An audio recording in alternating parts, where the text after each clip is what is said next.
నమస్తే. భగవద్గీతలో 5వ అధ్యాయం కర్మ సన్యాస యోగంలో 18వ శ్లోకము.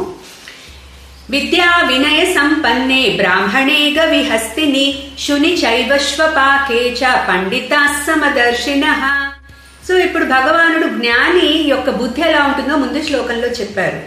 సో అతడు పునరావృత్తి లేని చోటుకి వెళ్ళిపోతాడు. ఆ జ్ఞానాన్ని పొందిన ఆ జీవన్ముక్తుడు ఇంక మళ్ళీ రాని చోటుకెళ్ళి అంటే పరమాత్మలతో ఏకమయ్యి మోక్షాన్ని పొందుతాడని చెప్పారు. అతను ఇక్కడ ఉన్నంతసేపు మనుషుల్లో ఇక్కడ మెలగాలి కదా మరి ప్రపంచంతో. సో అతను జీవన్ముక్తుడయ్యాడు, ఆత్మజ్ఞానం పొందాడు. అటువంటి వ్యక్తి ఈ లోకంతో ఎలా వ్యవహరిస్తాడో చెప్తున్నారు. విద్యా వినయ సంపన్నే బ్రాహ్మణే గవిహస్తిని శుని చైవ శ్వపాకే చ పండితా సమదర్శినః.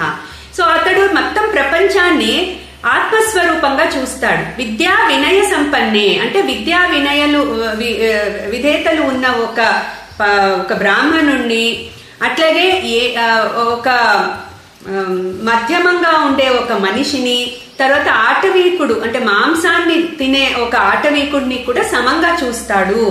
అంటే మనుషులలో 3 రకాలైన వాళ్ళు ఉంటారు. వాళ్ళ మైండ్ స్థితి బట్టి ఉత్తమ మనుషులు, మధ్యమ మనుషులు, అధమ మనుషులు. సో మన ముగ్గురిని కూడా సమంగా చూస్తాడు, ఆత్మస్వరూపంగానే చూస్తాడు. అట్లాగే జంతువులకి ఎటువంటి జ్ఞానం ఉండదు, కానీ ఇక్కడ 3 రకాలైన జంతువుల పేర్లు చెప్పారు. గవి అంటే గోవు, హస్తి అంటే ఏనుగు, అలాగే శుని కుక్క. ఈ 3 కూడా 3 గుణాలకి సంకేతాలు. గోవు సత్వగుణానికి సంకేతము, ఏనుగు రజోగుణానికి సంకేతము, కుక్క తమోగుణానికి సంకేతం.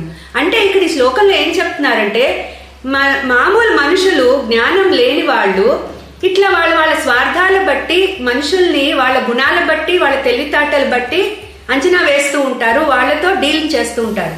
కానీ ఒక జ్ఞానికి ఇవేం పట్టకుండా ఎటువంటి మనిషినైనా లేకపోతే జంతువుని గుణాలని వాళ్ళ మనిషి యొక్క తెలివితేటల్ని కాకుండా ఒక ఆత్మస్వరూపంగా చూస్తాడు అని చెప్పి ఈ శ్లోకంలో అతను మొత్తం ప్రపంచాన్ని ఎలా చూస్తాడో చెప్తున్నారు. స్వార్థరహితంగా ఉండి మొత్తం ప్రపంచాన్ని పరమాత్మ స్వరూపంగా, ఆత్మస్వరూపంగా చూస్తాడు. శ్రీ కృష్ణాయ నమః.